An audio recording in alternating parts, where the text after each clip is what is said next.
Hey there, my name is Sarah Kaminsky, and we're here tonight to learn a little bit more about a plant-centered approach to eating, what it is and how it can work for me. I know your time is super valuable, so let's dive in. You're in the right place if you feel like you're always bloated or maybe struggling with digestive issues. You're maybe continually trying diets and just don't feel healthy or are struggling to get off excess weight. You may be struggling with brain fog, clarity of thinking, or just a difficult time focusing. And chances are you've heard of the term plant-based, but you maybe are just feeling overwhelmed or uninformed and are hesitant to give it a try. If you can relate to any of these points, you are definitely in the right place. So what is a plant-centered diet? There are all of these sort of eating terms that are thrown around these days. A plant-centered diet is a diet based on foods derived from plants. So that's including things obviously like vegetables and fruits, whole grains, nuts, seeds. And the key piece here is with some or no animal products. In short, a plant-centered diet is a plant-forward way of eating where the plants really are the star on your plate. So let's dive into some of the common worries, fears, and misconceptions. These are things that I hear all of the time. The first, and this is a big one, is do I have to give up the foods that I love? And the answer is no, absolutely not. I love chocolate and tacos and pancakes and pizza and all of those sort of traditional foods that you absolutely love can still absolutely be enjoyed in a very nutrient dense plant forward way. These are three examples of ways that we do that. The next is it vegan, vegetarian, or whole food plant-based?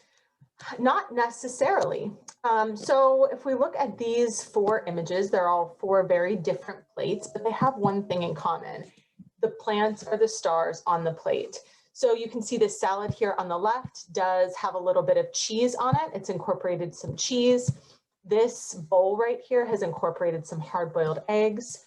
This plate has even incorporated a turkey burger. And this one down here on the right is completely vegan. There's no animal products at all on the tacos.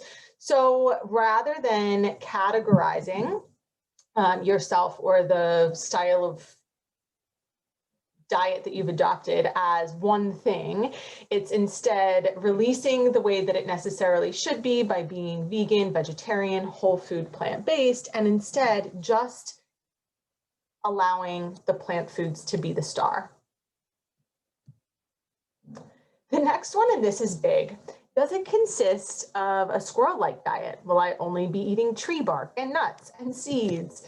And while yes, you will absolutely be incorporating likely a lot more nuts and seeds than you may be used to currently, you're not going to feel like you're eating like a squirrel or a rabbit. These are three beautiful ways that we're incorporating a lot more greens and seeds and nuts into our diet in a way that is not only delicious, but bold and colorful and beautiful. The next one, and this one is huge, and give me a nod if you came in with this one, is will I get enough protein? This is the number one worry or fear that I hear. Well, if I'm going to eliminate meat from my diet, where will I get my protein? And I think that the most powerful way to share this and to show this is to really just break it down. So here's an image of a salad, and it has kale, pears, onions, sunflower seeds, sesame seeds, and pepitas, which are pumpkin seeds. And if we add that up, this salad alone, before we have even thought about that little bit of cheese, is delivering 21 grams of protein just in the plants. Now, if we add the dressing, which includes tahini and miso, which is just sesame seed paste and soybean paste, we're going to get a little bit more protein. Plus, that little bit of feta cheese on the side is adding another 5 grams. So this salad with absolutely no meat at all is delivering 30 grams of protein, and this is in one meal. Even if we chose to leave the feta cheese off the plate, we're still looking at a super nutrient dense, absolutely delicious meal packed with 25 grams of protein. No meat required. So when it's done in a really well-balanced way, in short, yes, absolutely, you will get enough protein. We're going to dive into some problems and some solutions, but before we do that, I wanted to just take the opportunity to share a little bit about me and what brings me here today. So this is a picture of me when I was a kid. This is actually at the Fireman's Park in Aspinwall. I am born and raised here in Pittsburgh, PA. I actually graduated from Fox Chapel High School. Here's a picture of me currently. So after graduation, I went and studied education at West Virginia University. During that time, I also studied and earned mat level certifications for Pilates. And this is when my interest in the wellness space really sort of began to blossom in the early 2000s. Eventually circled back to Pittsburgh and attended Carlow University for my master's degree in education. And upon graduation, I went and started teaching. I taught first and second grade, loved being in the classroom, but we welcomed our first son, Ziggy, in 2014. He's the one that really inspired me to begin to think about how I could continue to teach, but do it in a way that allowed more flexibility to be more present for him, to be a mom. So I started sharing and publishing recipes with the Veg Out Project. I eventually went on to study at Health Coach Institute, earning my health coach and life coach certifications. And we welcomed our second son, Trip, in 2019. Our most recent adventure is a product called Best Ever Granola. That's something that you can explore and purchase online, and you'll also see popping up in and around Pittsburgh. So we're going to talk about 3 problems today, and then we're going to dive into solutions. I know you didn't come here to talk about problems, but I share these only because you're likely going to identify with one or maybe all 3 of them. So the first one is the diet culture in our society. What happens is we end up pigeonholing ourselves into this place where we are on a diet or we're off a diet. We're doing keto, we're on paleo, we're doing vegan, we're counting points, we're low carb, counting calories, whatever this is. So the problem with the diet culture in our country is that it's not sustainable, right? Instead of adopting a way of eating that is sustainable for the long term, that makes us feel really good in our bodies and it allows us to continue to just live our life and enjoy ourselves. Very few of these are successful for the long term. So that's a problem. The second is that we're moving way too fast. This has us reaching for convenience foods. It has us skipping meals, not cooking, and quite honestly, just eating and living under an immense amount of stress. The challenges that were presented to us in 2020 shifted a lot of this in a lot of different ways. We're spending maybe more time at home, but now we have added responsibilities of young children now at home. Limiting commute. We're no longer, we're not out and about as much, but we're still moving quickly and under an immense amount of stress. And the third problem is that we're eating a lot less of this, just whole foods as Mother Nature intended. And we're eating a lot more of this, just processed convenience, done for you, open up the can or throw it in the microwave type of meals. So the repercussions of these things are real, right? We're getting sicker. Nearly 1 in 4 adults are living with diabetes or prediabetes. Cancer rates have increased 63% in the last 100 years. Heart disease remains the #1 cause of death in the US, and it's increased nearly 65% since the turn of the last century. Childhood obesity rates continue to climb every single year.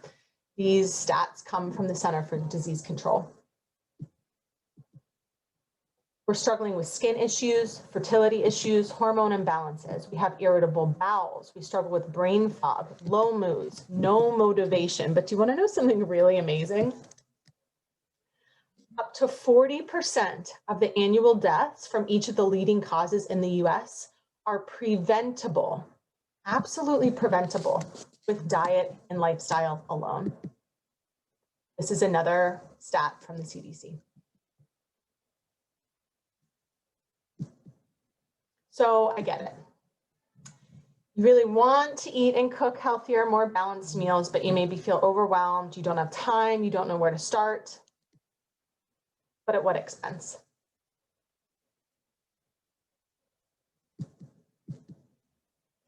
This is a picture of me in my 20s. I ate a lot of the things that were pictured in that slide a few back on the right. Lots of lean cuisines. I ate a lot of canned soups and just convenience foods. I grew up eating the standard American diet. This is a picture of me in my 30s. And this is just after educating myself about our food system, the impact of food on our bodies, and making some really super simple shifts in the way that I eat and the lifestyle that I live. And here I am with 2 kids, and I'm healthier now and more vibrant now than I was in my 20s. Here's a snapshot of what the standard American diet looks like. And I think that this is a really powerful image, right? We all like a good pie graph. So if we look at this huge yellow chunk down here at the bottom, the 63%, it's comprised of processed foods. So these are foods, convenience foods, right, that are packed with added fats, oils, sugars, preservatives, refined grains. So this is well over half of what the standard American diet looks like as a percentage of calories over the course of a day.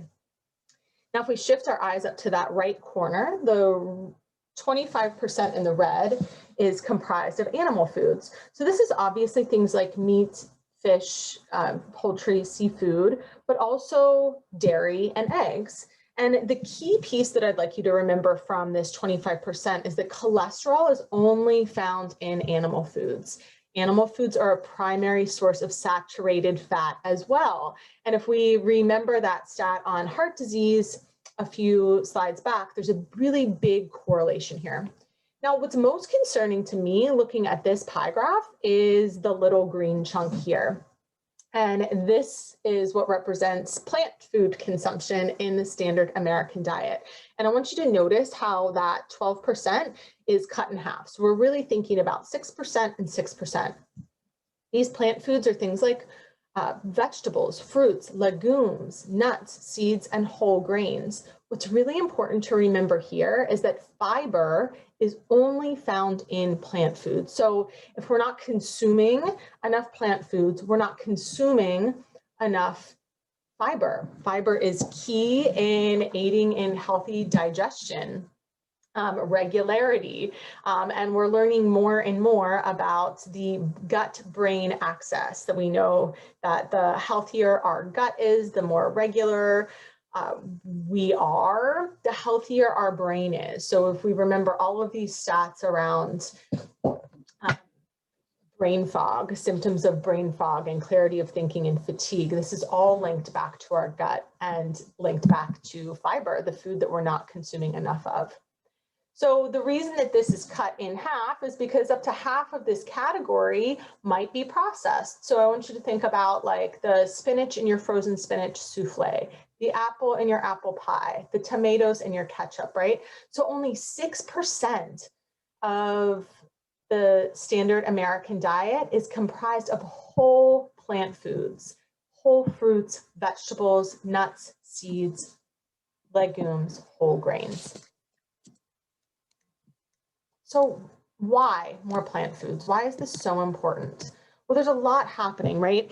On the inside, we're consuming more fiber. I just talked about the importance of fiber and how that positively impacts not only our gut health, but our digestion and our brain health.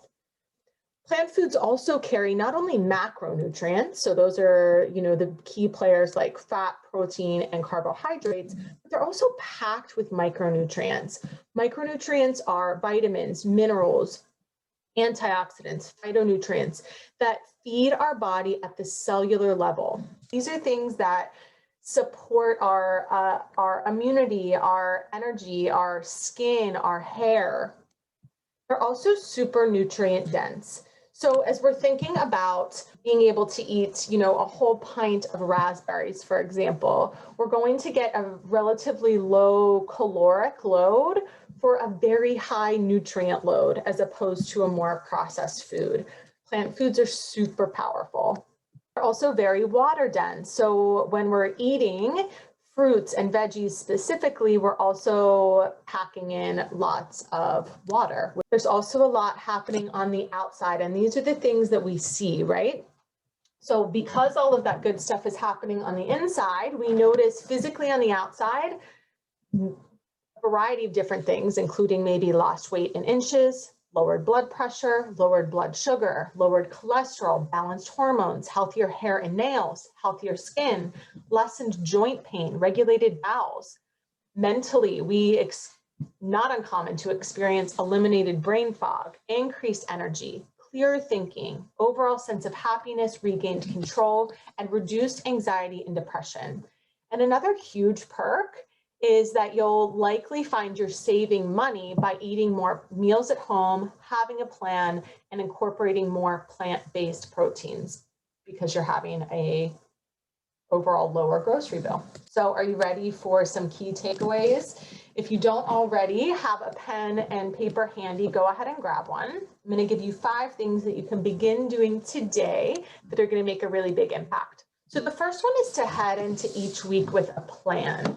Benjamin Franklin said, if you fail to plan, you're planning to fail. So this doesn't need to be rocket science, right? This is really just taking 20 minutes maybe at the front end of your week and putting some thought into, okay, what do I have going on this week? What can I plan to eat? How can I get my grocery list together? And there are so many incredible resources available to us in terms of grocery delivery that we don't even need to leave the house.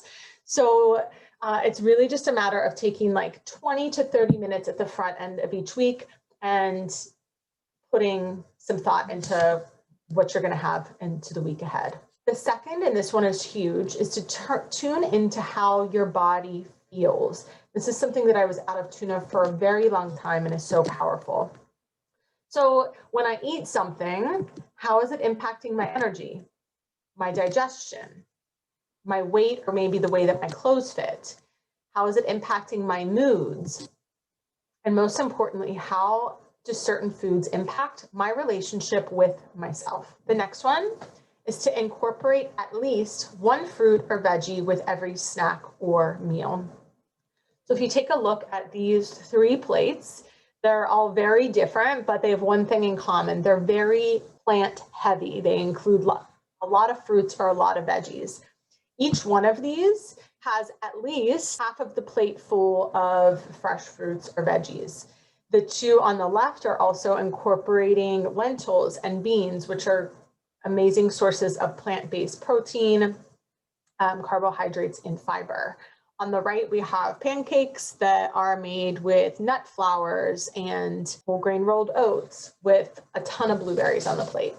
So by incorporating at least one fruit or veggie with every snack or meal that you have throughout the day is going to make a really big impact. The next one, and this is, I think, what is so important, is to start where you are and release the idea that it has to look a certain way or that it needs to be perfect. This, again, is where diet culture does not serve us. It's not necessarily about doing something a certain way. It's just about starting where you are and beginning to layer things in a way that feels really good and manageable for you for the long term. So you may be coming in here this evening thinking, well, I'm already implementing a lot of this stuff. This should be really easy. So start right where you are and ask yourself, where can I add something in? How can I do something a little bit better? If you're coming in here tonight thinking like, wow, I'm not doing any of this and it's feeling really overwhelming, you do the same, right? You just start where you are. So maybe that's just one meal a day. How can I commit to adding more plants to breakfast and doing that every day consistently for a couple of weeks until it feels good, it feels like a habit, and then you layer in the next step. What if you just allowed this to be easy and fun instead of creating a lot of resistance and making it feel really hard? I remember how overwhelming it was when I first started. If you recall the photo that I shared of me back in my 20s, I began to just educate myself and say, all right, I'm ready to make some of these changes. And it was really overwhelming.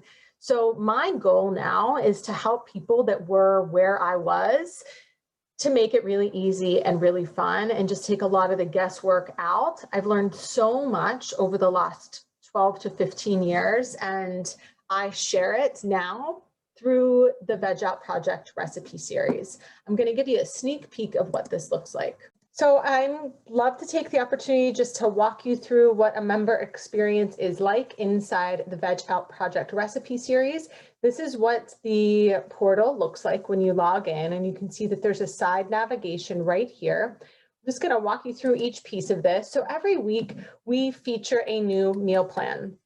We will feature 5 new recipes. 2 of those are a breakfast and a lunch that are designed to batch prep. That means that you cook or you prep once and then you have easy grab and go options throughout the week. And then dinner recipes typically take 30 minutes or less, and we feature 3 of those each week as well. These are designed to sprinkle in over the course of your week. So to access these recipes, you would just tap each image, and with these meal plans, we also include a grocery list. This grocery list is unique in that it uses shared ingredients, and we also utilize seasonal ingredients as much as possible. So what that means is if you're buying a big box of spinach, for example, you're going to use that whole box of spinach over the course of the week. We also use seasonal ingredients. So in the winter months, we're utilizing more root vegetables, fruits like apples and pears. And then in the spring, we're really focusing on things like fresh berries and spring onions, spinach, and things like that. This helps you to save money, simplify grocery shopping, save time, and eliminate food waste. I know that we've all been there where we're throwing away the soggy bag of mystery produce at the end of the week. We help to eliminate that problem. In these weekly grocery lists, we also include any relevant cooking hacks, as well as a couple of simple meal prep tips. These are things that you can do ahead of time that are going to save you lots of time midweek when things tend to get a little busier for most people. The next feature we have here is our search engine, and this basically acts like an interactive index. So you could type in any keyword here. You could type in pancake or beans or spinach. And what it's going to do is pull out all of the recipes that include that ingredient or that type of food that you're looking for. This is great when you're craving something, when you maybe have something that you'd like to use or utilize. And it gives you a manageable amount of results. Whereas, typing into Google, you're going to get hundreds of thousands. I could click see more to see more recipes if I wanted to here. The other layer to this is our interactive cookbook. And if you're a visual person like me, this will take just a minute to load. You're going to love this. Because I'm the type of person that will look at a picture and say, oh my gosh, that looks great. I want to try that. And each of this whole resource is categorized by food type, just like a cookbook would be. So you can see that everything is categorized by the type of meal that it is, and it creates just a really beautiful visual for you to stay inspired. You access each recipe just by hovering over, and then it'll tell you what it is. You can click on it to access the recipe, and it's a great resource to supplement the meal plans that we provide week to week, or to just do all of your meal planning from. We currently have just over 325 recipes in this portal, and this is tied to the search engine portal. We're adding new content to this every single week to keep it fresh, to keep it seasonal, and to keep you inspired. The next layer inside the member hub is our resource archive, and these are downloadable or printable guides and great resources for you as you begin or pick up on your journey. So we have a dairy and egg substitute guide. We have an easy button swap guide. This is great for people that are maybe shorter on time, prefer convenience, or really just maybe don't like to cook that much. Our kitchen staple guide is great. It's kind of your one-stop shop for stocking your pantry with things that are going to be a core to creating any meal. We also include meal planning templates, a seasonal produce guide, and then we also have this great resource, which is our video archives. This is another great resource. It's a small collection of short video tutorials. They're 2 to 3 minutes. Lots of great cooking tips in here, how to make carrot noodles, how to cook lentils, how to buy and store avocados, to prepare a butternut squash. We talk a little bit about preservation, food shopping, so what to look for when buying things like yogurt, peanut butter, canned fruit. We touch a little bit on nutrition and health around nutrient density, portion sizes, and we also have a short tutorial here on maximizing your pantry space. So there's lots of great resources inside the video archives. The last thing that you'll find here in the navigation is our meal plan archive. This is a great resource. It houses 5 to 6 weeks of previous meal plans and grocery lists. So if you missed a week, there's no stress. You just come in here and all of the grocery lists are linked here for you. So in a nutshell, the Veg Out Recipe series includes the visual library with the search engine index. It also includes the resource catalog with the meal planning templates, the video archives, the pantry staples list, and the substitute list. We are featuring weekly meal plans with the grocery list, plus the time-saving meal prep tips as well. You can choose to plan your meals with the recipe catalog, or you can just follow the weekly plan that we publish every week. You use this as it makes most sense for you and your family. These are all images of people that have engaged in the recipe series and for any length of time. And I'm not going to go through each of these people, but there are just 2 that I wanted to share. Down here on the left, this is Donna. She came to me with GI issues as well as trigger finger. It's where your finger just locks in place. Her GI issues, after reducing the inflammation in her body, completely resolved, and a really unexpected result for her was that her trigger finger unlocked. She contacted me one day and said, "Sarah, you're not going to believe it, but my trigger finger unlocked." So it's really incredible what can happen with lots of plants and just reducing the inflammation in your body. Here on the right, this is Lacey with her 2 kids. She came to me really just with a weight loss goal postpartum, and she was able to get back to her pre-pregnancy weight. But what was most exciting for her was that her doctor took her off of her cholesterol meds completely. And this is not uncommon. Lots of really powerful takeaways. And the only thing that all of these people did was just commit to eating more plant foods. So this is what you need to know. The Veg Out Recipe series is a qualifying medical expense through health savings accounts, flex spending accounts, as well as employee wellness reimbursement programs. Our healthcare system in the US isn't quite in a place where we are valuing nutrition and lifestyle as preventative to be covered under health insurance, but this is one huge step in the right direction. And access to everything inside that I shared with you today. It starts at $19 a month. So here's how you can get started. You go to sarahkaminski.com and you're just going to tap member login, or you can just hit the button right below this video. You'll just create your account and your password.